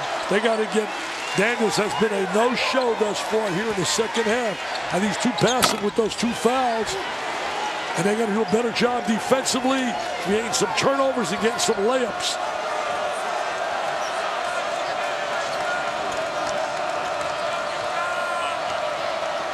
They got to pick it up on the defensive end. And there, wait. A double dribble is the call, says Ted Valentine. Teddy Valentine was really right there with that double dribble. Timeout on the floor. One more look at the play that has changed this game and certainly changed the atmosphere here in this building. No foul call against Louisville. Ollie ejected. Cardinals with a double-digit lead. Fair in just a second. Adnan Burke in our college basketball studios. Former Yukon star Kemba Walker here. The Heat facing the Bobcats. Unfortunately, Walker done with a sprained left ankle. X-rays negative. Had played in 190 straight games, the second longest streak in franchise history. Make matters worse, Heat have now won 15 straight overall versus the Bobcats. Dan? And thank you, Kemba Walker, of course, leading Yukon to the national championship back to the 2010-11 season. Well, it's been a little controversial and very noisy here recently. Shannon Spake was near the Connecticut huddle. Yeah, Dan, Associate Head Coach Glenn Miller was addressing the team. You know, the first couple seconds, it was all about the offense. He was asking them why they were running certain plays, why were they in certain formations. And then he looked at them, all of them, and he said, you have got to keep your poise. You cannot go haywire, do your own thing. You got to control yourself. I agree with you, Shannon. He's doing a great job for us. That word poise, they lost their poise there for about a 2-minute cycle, and they put guys on a foul line that shouldn't have been on the line. Boatwright and a rejection by Mathiang. Yukon scored the first 6 points of the half to tie it at 34. Since then, they've been outscored 18-4. They've made only 1 field goal here in the second half. Great backdoor feed from Harrell to Blackshear, but right now the Cardinals are toying with the Huskies. Wow, terrific pass right there by Harrell, but a great cut by Blackshear. The defense of Louisville has really stepped up here. They've been, as you said earlier, they've really responded since the technicals. It's a 7-0 run right now since Kevin Ollie was teed up and ejected. Nearly a steal by Smith. Boatwright, Olander, very good patience on the inside. Did a great job, hesitated, got himself free, used the left hand. And they got to dig in on the defensive side, man. You got to show some passion, some pride. You're at home. Right now, Louisville's playing like they're at home.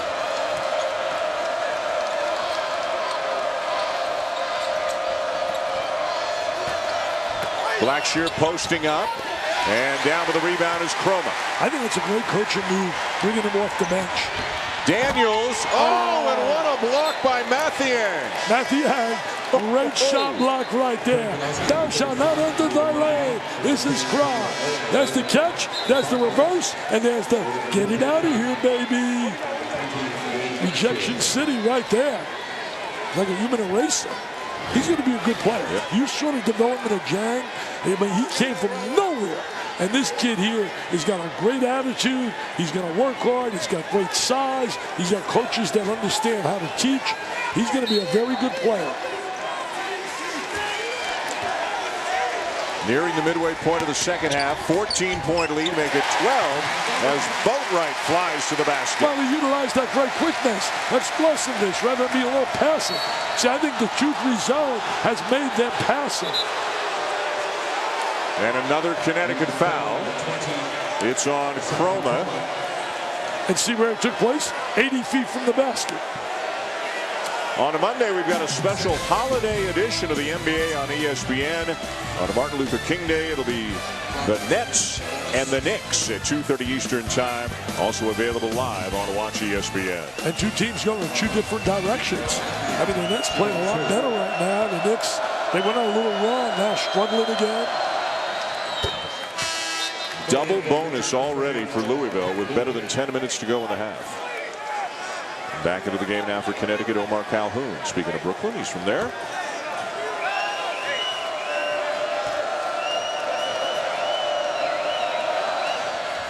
Pretty good looking stroke for Mathiang, just 56% on the season, but knocks them both down. There's that full court pressure. They take a lot of pride in their defense. One of the keys why they won the national title last year. And Napier is fouled. And you can hear the cheer. That's Mike Stewart, the official who made the call. It was Stewart who did not make the call, or made the non-call, if you will, and then teed up Kevin Ollie. And everybody in the crowd knows exactly which official made that call, so they are sarcastically applauding the call that he made against Louisville.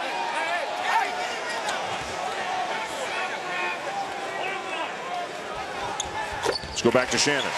Well, Dan, after the loss to Houston and SMU, this Yukon team, Napier, sorry guys, Napier, he told me that they really started to doubt themselves. They started to wonder if they had the drive. And when they won against Memphis, it not only proved to other people, but it proved to them that they were tough and they could get it done. He told me that they did have some momentum coming into this game. They better be tough right now because Shannon, they've really got to step it up. I mean, you're down to 9 minutes and change, and I don't see any kind of real life out of them. Look at the bounce of the step to Smith. Being defended by Napier. Here's Hancock using the screen. And count the basket and a foul for Luke Hancock. You know what Hancock does exceptionally well? We talk about the ball fake, but I'll give you number 2 what he does. He spots an opening in the defense, and he knows how to attack. He immediately attacks. As soon as he sees a seam, an opening, a gap, he gets right in that gap. We mentioned struggled early, the Achilles injury, didn't practice much, scoring almost 17 a game in conference play. He's got 11 tonight. Boatwright with a 10-footer knocks it down. Good attack mode right there. Got himself a little short jump shot. Now they're going to try to make something happen defensively. Rozier's done a pretty good job protecting the basketball. Not putting many points on the board, but he's been a facilitator. Getting a lot of minutes with Chris Jones out. You like that word, facilitator? I like that. That's pretty good for me. It's more than 2 syllables. Screen by Mathiang. Hancock looking for an opening again. Boy, he's always under control, always head up. Harrell's had a huge night, and it gets even a little bit bigger. He's getting better and better and better. You can just see the confidence in his game. Gets in deep in the post, has that little turnaround over the left shoulder. 18 points, 10 rebounds, and has only missed 1 shot. Another drive and score for Boatwright, who's showing some toughness. Yeah, he really is. Playing really heavy heart. His cousin, who's so close to, was recently killed on Monday over the Aurora, Illinois. Violence, violence. Why is there so much violence?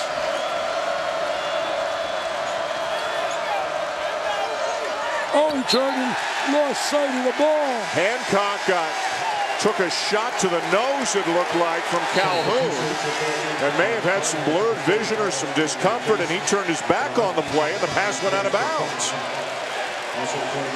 Took Mathiang out after that pass.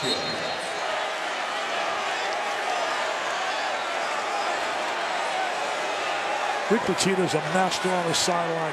You don't win like he's done all those years. That's a great teacher. And now he's going to call his players over. The officials are going to go to the monitor to look at that play where Hancock was struck to see if potentially a flagrant foul is in order. So it's right at the bottom of your screen. And it looked like Calhoun was just trying to fight through a screen from Harrell, and the left hand came up inadvertently and caught Hancock right on the nose. Yeah, that wasn't intentional at all. No. He was trying to get over the top of the screen rather than go third man. And there he is trying to fight over the top, made contact. Head turn, and the ball comes, and it's turnover city. And the officials very quickly decide that Nothing out of the ordinary there, so no foul call. You know, I have to really commend Michael Rusko, the commissioner's conference, because really it was in disarray with all the teams leaving, the Big East teams, breaking up the league. And he did really, I thought, an outstanding job keeping it in focus and keeping it together. This is a good league. It's a good league. Yeah. Now they're going to lose Louisville next year. That's a big hit. But this year, it's a good league. It's a good league, and I'll try to get a little more of identity in terms of some matchups. Right now, people aren't familiar with some of these teams. Counted and a foul for Napier. Napier and Boatwright going to pick up their score. There he is right here, the All-American, and he will be an All-American. There he is right there, good head fake. Certainly one of the top 10 players in the nation. Rozier the foul. He goes to the bench. Napier, if he can knock down the free throw, going to make it a 10-point game.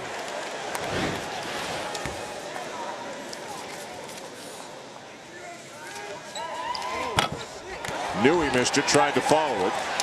Still 21 points already for Napier. They got to get some front court scoring. As you said, they got to get Daniels going. Yeah, Daniels is really quiet. That's really been a difference maker. He has really, what's he got, one basket all night, basically? Harrell has dominated that matchup. And again, Daniels missed a lot of time in the first half with foul trouble. Smith. What a big shot for Smith. And it's ruled a 3. 63-49 Louisville. Well, he was under control right there. He made my midseason All-American team, along with Doug McDermott, Marcus Smart, C.J. Fear, Jamari Parker, and I put Nick Johnson on there as well. Napier would have been our next choice. Boatwright had it knocked away, got it back, and brings it out of trouble. He'd help right there. You like Johnson from down in Arizona? He's terrific. Oh, is he good? Yeah, he does everything. He's like Napier. He does everything. Daniels, no. And a Connecticut foul. See, I think psychologically, the 2 fouls really took Daniels away from the game. Louisville up by 14. 7:11 to go, second half here in stores.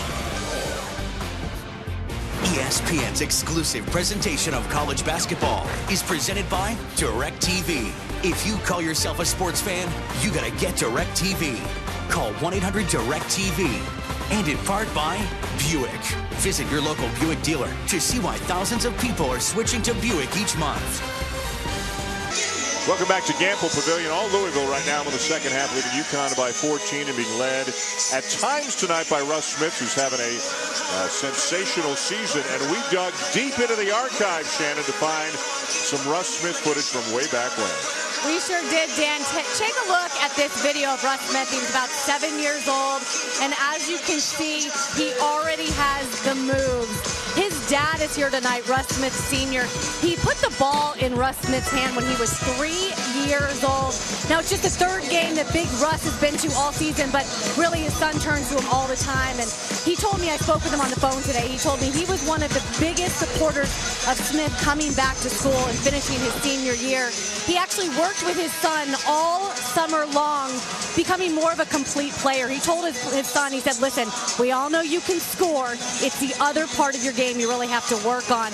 They worked on a lot of drills, penetrated kick-out drills, being a complete player, and this is one proud dad.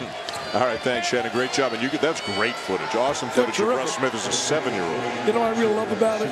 A dad showing great love for his son. Not just bringing a child in the world and forgetting about him, but being active with him, helping him develop, helping him grow. Sure, tremendous. Make him Father of the Year. Smith tonight with 13, but he's had to work hard for those 13. But Montrezl Harrell's had a huge night as well. Blackshear misses them both. Well, Blackshear missed 2, taking the technical free throws, and now he misses 2 more. I mean, think about where it would be if they make those free throws. And he's 83% on the season coming into the game. Stay in that zone, make sure you take some time off the clock. That plays in the favor of Louisville. Daniels the kick, Boatwright the 3. And here comes Louisville, run baby run. Smith comes out of the scrum and makes a good decision. Bring the ball out. He's always in an attack mode. One thing about Smith, when he catches the ball, he's thinking attack, attack, attack. And you could say the same for Napier and Boatwright on the other side. You got to have your wits about you and some quick feet to defend these guys. Well, the one thing hurt Connecticut, very little on the interior. 19 point production inside. Harrell, good-looking jump hook, but it rolls off the rim. Loose ball to Smith. Inside of Van Treese, the kick. Blackshear. Connecticut ball. Did everything right except score. Moved the ball, made the extra pass. Very unselfish. You want to be a winner as a team. You got to be unselfish. You got to understand shot selection, and you got to communicate with one another defensively. You got to play as a rhythm as a team. We're going to get 3 unbeaten teams in college basketball. Arizona, Syracuse, Wichita State. The Orange and the Shockers both winning today. Boatwright again. I love the way he drives to the goal. He's from IMG Academy as well down there in Bradenton, Florida. Boatwright into double figures as Yukon will use a timeout. Has that drive on a baseline. Good fake. Protect the ball. Square your body. You go to the goal there, kids. Square your body to the basket. Use that glass. Got a doubleheader coming your way on Big Monday. It begins with an ACC game as the North Carolina Tar Heels take on Virginia. That's the game where Jeff Van Gundy is going to join Sean McDonough and Jay Billis to call a college game. And then Baylor and Kansas. Andrew Wiggins has had some big games lately. Joel Embiid had a big game today for the Jayhawks as they beat Oklahoma State. Great doubleheader coming your way Monday night. You know, Jimmy Dykes said, and I couldn't agree more. In fact, I put it on Twitter. I think Embiid right now would be my first pick if I was making a pick in the NBA draft. His potential and upside, they told us, Bill Self told us. He said earlier in the year, he said, you're going to see this kid later. You people are going to be shocked. And he has proven that right now. And some people get better year by year or month by month. As Jay Billis said on a game day earlier tonight, Joel Embiid is getting better day by day right now. He had 13 points, 11 rebounds, and 8 blocks this afternoon. 8 blocks. 8 blocks. He's getting better minute by minute, maybe second by second. And his bank account's going to get bigger and bigger and bigger than yours and mine put together. 12-point lead, 5.5 to go. Got away with a push right there, trying to drive at the left arm. Smith and Boatwright. Tough shot, rejected by Boatwright. Not a good possession right there by Louisville or by Smith. He forced that. And the pass deflected out of bounds, still Husky ball. I can't believe how passive. I heard nothing but rave reviews about Daniels coming here this afternoon, tonight rather, and we have not seen it. He has been dominated by Montrezl Harrell and bothered by foul trouble in the first half. A guy coming off a 23-point, 11-rebound game just 48 hours ago at Memphis has done nothing close to that here tonight. Let's take a look now at who's in the groove, brought to you by new Cheez-It Grooves. And tonight, without question, Montrezl Harrell has been in the groove all night long. Oh, he's been in the groove. He's been very active. He's been a difference maker because they've had no one to answer him on the interior. None. I mean, even if Smith plays well, or a guy like, let's say, Blackshear or Harrell right there on the inside has been unstoppable. But if Smith plays well, on the bottom line is they can negate that with Napier. But they've had nobody inside to negate Harrell. The L at the end of Montrez is silent. That's the only thing about Harrell that has been silent here tonight. 18 points and 11 rebounds, 8 for 10 from the floor. He wanted to go to North Carolina as a kid, visited down there, but they never really made him the offer. Can't make an offer to everybody. You get so many players you can bring in. Napier, a little shake and bake, left hand. No basket. No basket. Good call by Teddy Valentine. Can't interfere up on that rim. There was a foul. Prior to them, I think the foul was earlier. He's the drive to the goal. It's ball screen. Good shoulder fake. A great job of the shoulder fake. Fourth foul on Van Treese. Napier to the line for 2 free throws. He's had some huge games. A 26-point game against Florida, including the game-winning basket. Boy, got so quiet in here all of a sudden. Wow, that's silent. 27 against Indiana, 27 against Houston. Blackshear back in for Van Treese. He's been solid all year. We talked about it several times tonight. Leading the team in rebounding is amazing. Yep, better than 6 a game for a 6'1" guard. You know, Rick Pitino raved about him. to me, so there's no doubt he'll play at the next level. I think he's right. 23 for Napier. If they're going to make a run, it has to happen now, man.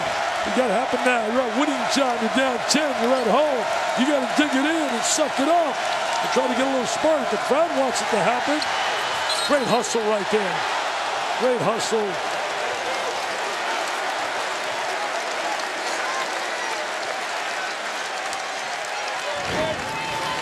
Napier showing he's not just about glamour stats. He's working hard at the defensive end and trying to save that as well. Well, he's trying to set a job for his teammates. And come on, guys. I'm going to give it all. You got to join me. And if they're going to make it happen, they're going to make it happen defensively. Stepping passing lanes, deep cutters to the ball.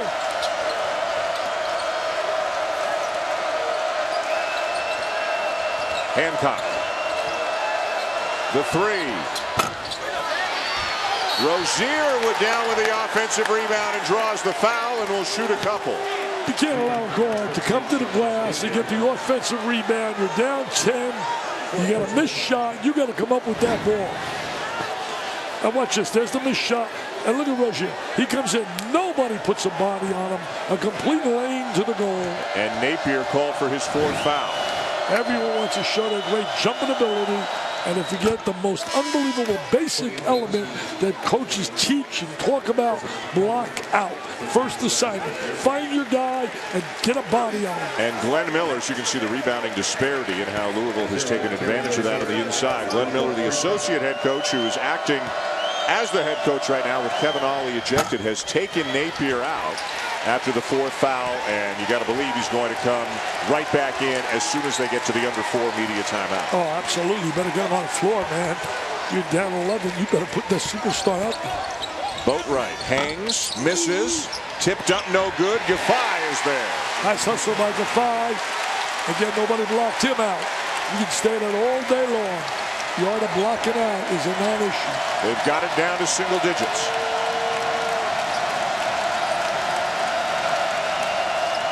Stay in front of him. You got to really work hard. He's tough to stay in front of. And the foul on Boatwright. They're calling a foul. The book says you call that right now. That's a legitimate call. And a glare from Boatwright in Ted Valentine's direction. The Cardinals with the lead and heading to the line when we come back. Adnan, thank you. Welcome back to Gamble Pavilion here in Stores. After we got a look at that 360 by Paul George. Louisville right now trying to pick up an impressive road win in conference play. The big story of this game, I think, the headline is going to be the non-foul call, the ejection of Kevin Ollie, what that did to Yukon for a few minutes after that. And Louisville got out to about a 14-15-point lead. It's down to 9 now, but less than 4 minutes to go. Well, I said it earlier, and I'll say it again. I think psychologically the 2 fouls on Daniels took him out of the game. Mentally, he's been an absolute no-show here in the second half. First half, he didn't play a lot of minutes, but he's on the floor the second half, and he's been very passive. Russ Smith just 4 for 12 from the field tonight, but he does have 14 points as he's gone to the free throw line. He's made now 5 of 7. Gaffey down with a rebound. And UConn's kind of trading 2 for 1 and then a 3 for 2. They're getting back into it, but they're still down 10 with 3:47 to go. And that clock is moving. They got to get Gaffey an open look for a 3. That's a guy that can flat out shoot it better than 50%. Chroma. And down with a rebound is Blackshear. Shot selection really important now for Louisville. And Napier did not come back into the game. Yeah, I don't understand. He's coming now back he's right coming now. in now. Yep. I don't understand that. I mean, one of the better players in America. You're in trouble at home. Can't save him for practice. I mean, what are you saving for? Boatwright knocks it away, and Connecticut has it. Got to push for a score right here. Spinning, dishing, and Brima's fouled hard. I think it's actually going to go on Hancock, although it looked like Harrell was in on it too. That's a good foul because really putting him on the free throw line. Not a great free throw shooter, and he had a slam dunk. A tremendous play by Boatwright right there. Showed his great quickness and his skills. And it is Hancock. And to make him shoot free throws. Hey, it's great being here today, seeing a lot of friends. Mike Soltis in the house, VP of ESPN. Tomo Jackson, who's with the conference here, used to be with us at ESPN, does a terrific job. Carl Ravage, baseball guy up in the stands as well. And I'm really happy Bruce Ferris is here, one of my buddies who does a phenomenal job in giving us money and sponsoring to the V Foundation, one of the major sponsors of my gala. Bryma gets them both. He made them both. He said, forget about those stats. They're down 8, man. They're down 8. They got to get a stop right here. The crowd wants it. Gamble is alive. They're trying to get good shots right here. Smith, experienced player. Oh, a little bit out of control right there. And a foul call on Chroma. Hedging out on the screen. And they were calling it. That is right now being defined.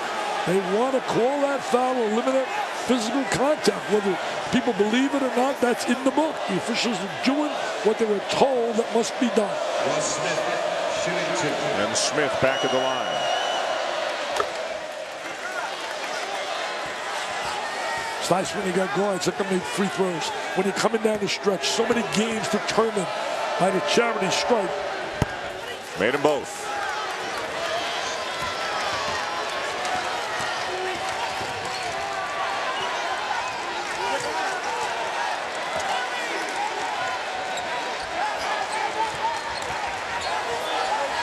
Napier. Got it! Big three. Big three. Big player, big three. See, I know what Coach Miller was thinking with Napier. So look, I don't want to get him his fifth. I want to get him on the floor with 4 minutes left. Still time on that clock, man. Plenty of time. Down to 7. 3 for 2, baby. We'll take 3. We'll give you 2. Not an easy shot at all. No, not at all. But great players make tough shots. Well, Kevin Durant the other day, 54. I put a tweet up very simple. KJD Trey Bob equals MVP. Monday night, something good for you here as North Carolina takes on Virginia, part of the Big Monday doubleheader. And as we mentioned a little bit earlier, Jeff Van Gundy is going to make his annual appearance in the booth on a college game, joining Sean McDonough, Jay Billis for North Carolina, Virginia Big Monday, presented by Verizon, 7 Eastern, right here on ESPN. I tell you what, man, he does a great job in the NBA, Jeff. He and Mike Green are terrific. Sean McDonough, Syracuse, he's smiling right now. Tarico, they're smiling. John Wildhack, bus, they're smiling. I mean, Syracuse undefeated, a little tougher with Pittsburgh. That was a hard-earned victory over Pittsburgh up at the Carrier Dome today. There comes the defense right now. You don't want to foul. Play tough defense. Don't put them on a charity stripe for easy baskets. Need a stop right here. Plenty of time on that clock if they can get a stop here. Hancock with 10 to shoot. Oh, he does a great job. He leaned into Daniels. And a good no call there, and it's Connecticut ball. Excellent no call by Teddy Valentine. Excellent. That one was much different than the G5 one. Absolutely. Yeah. Totally different. I see some penetration by Boatwright. There it is. Oh, they came up empty. He had the right idea. Oh, bodies flying, and it's Louisville ball. And Blackshear shaken up. He's had injuries throughout his career. There was a big-time mid-air collision, and Blackshear's going to need some help. He got hurt seriously on a high school level. Was out for quite a while.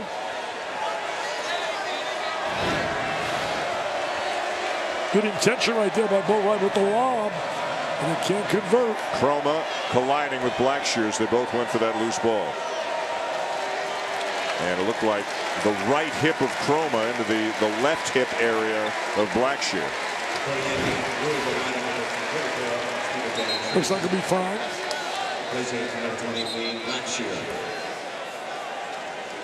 So Van Treese back into the game for Blackshear as Louisville gets bigger. You know, we talk about a winning player. Here's a guy that Blackshear starts almost every game. Now goes to the bench as a 6th man, but he responds. He responds to the challenge. It's about the team, and his minutes have actually increased. That's coaching, understanding the mentality of a player when you make a decision like that. Yukon's going to pressure. Going to go to a trap, trying to traps on the perimeter. Hancock handles the pressure. Baseline jumper is good for Russ Smith. Smith now with 18. Constantly makes big plays. Last 5 games, averaging 21 points a game. And Napier is fouled. It's double bonus both ways, so it's 2 free throws the rest of the way for both teams. And that's good news right there for Connecticut. Stops the clock, gets some points, and allows you to align into your defensive set. You know, using the glass by some of these players, really effective. John Wooden used to teach that always at UCLA. Want to read more about Wooden? Go get Seth Davis's book. I'm telling you, he did an outstanding job. The book is called Wooden.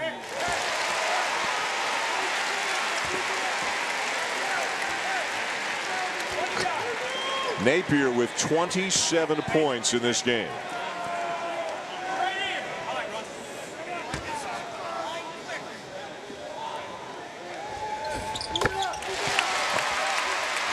That full court pressure. See, allows him to get into a press.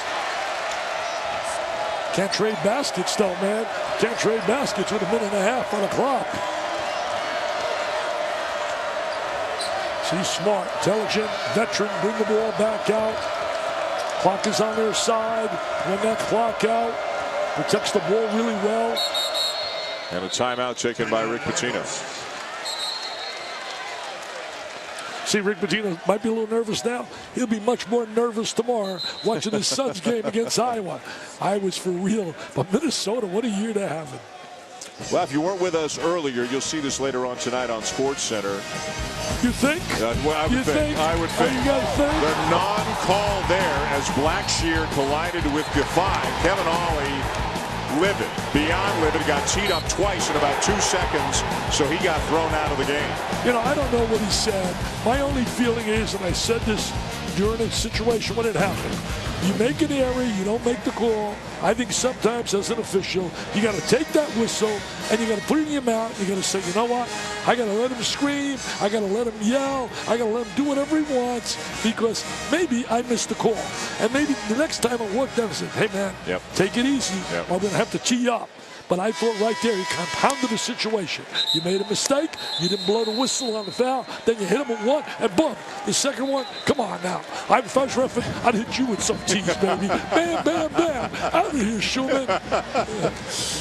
The lead was 9 for Louisville when it happened, and immediately the Cardinals went on a 7-0 run. 2 of those points at the free throw line because they made 2 of the 4 technical free throws. So they got it up to 16. Yukon's battled hard to get it back down into single digits, but the clock is their enemy right now as much as the Cardinals are. And about 2-minute sequence after that, though, they lost a little of their poise.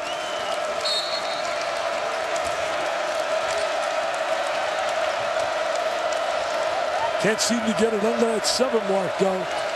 Every time it seems to get there, a big basket comes or a free throw. Shot clock winding down. Smith.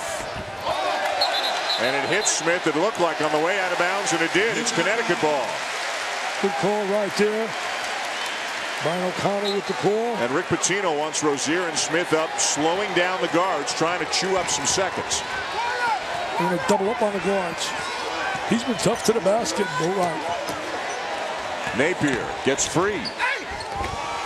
Tough shot. Impossible shot. Totally impossible. And now Smith will head to the free throw line.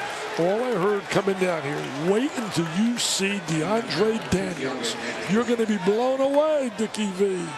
Well, I've watched him all night, and I haven't seen any of the kind of energy, enthusiasm, and the kind of effort you'd like to see from a star player. And I don't take this as a personal thing to him. I think he allowed the 2 fouls early when he went to the bench to get the best of him and take away his game. And coming off arguably the best game that he's ever had, or at least this year, is now having maybe the worst game that he's had this year. SportsCenter comes your way following the ballgame tonight here on ESPN. You'll see that Paul George dunk again for the Pacers. Was it the dunk of the year? Serena on the ropes in Australia, and a hockey brawl off the opening faceoff. Let's see that. Don't know what game that was in, but we'll have to tune in for that as well as tons of scores and highlights on a very busy, interesting day in college basketball. I want to find out about Serena. I'm a tennis lover, man. Serena on the ropes? Wow, she's usually having a bad game. Her serve bails her out. I want to see the hockey brawl. Yeah, see, I know. You Canadians want to see the hockey. I want to see John Saunders wants to see the hockey brawl. Yeah, he wants to see the hockey. He was down in Philly there with Tim Legler. I thought they did a terrific job down there.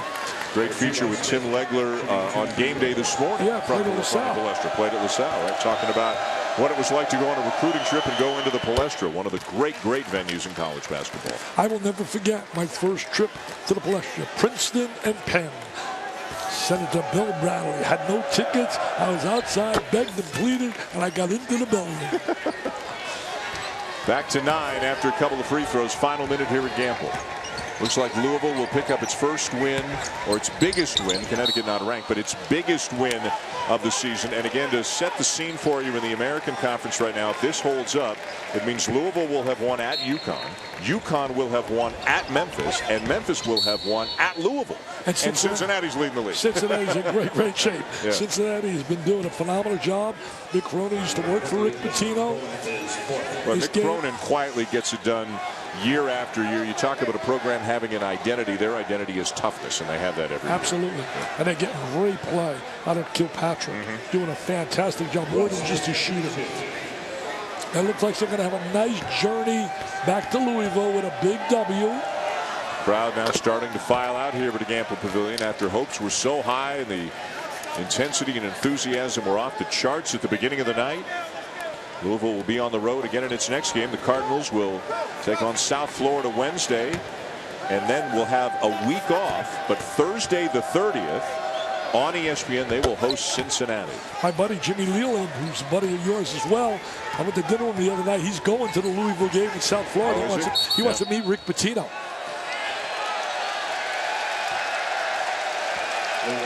And another sarcastic cheers. There's a call on Louisville. You know, Jim, we went out for dinner. All we wanted to talk about was college basketball. That's funny. All I wanted to talk about was A-Rod and baseball and all the baseball. I know one thing. He said Cabrera was a dream to coach with that bat. What a great manager he was. Hall of Famer. I think he's a Hall of Famer.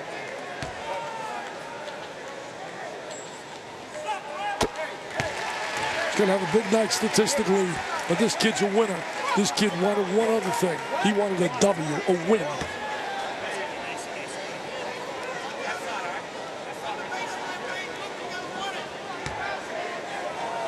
You think about his year leading the team and scoring, rebounding. New career high, assists, 30 points tonight for Napier. Steals, minutes played. He has earned that scholarship. And a foul on Boatwright.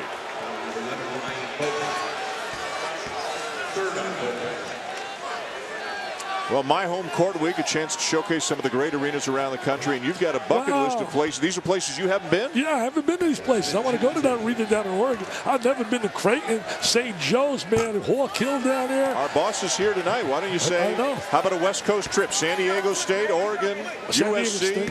Well, USC right now is not a good basketball team, but they got a beautiful new facility. When they get players, I want to make that journey down there. San Diego State. Let's go to San Diego. Yeah, what a job. I love San Diego. Napier has it knocked away. Yeah, tell Jay Levy, get us to San Diego State. It's over. It's done. It's in the books. It's a W. It's 680 for Mr. Pitino. And a 16-3 record for Louisville, 5-1 in the league. Connecticut's going to drop below 500 now in the American Conference at 2-3. After losing on its home court tonight for Louisville, Connecticut's next game will be in Hartford, another home game, but in Hartford against Temple coming up this week when they'll try to get back to the 500 mark. So Louisville beats Yukon 76-64. Russ Smith with 23, Shabazz Napier with 30 to lead all scores in this game. SportsCenter is coming up next here on ESPN.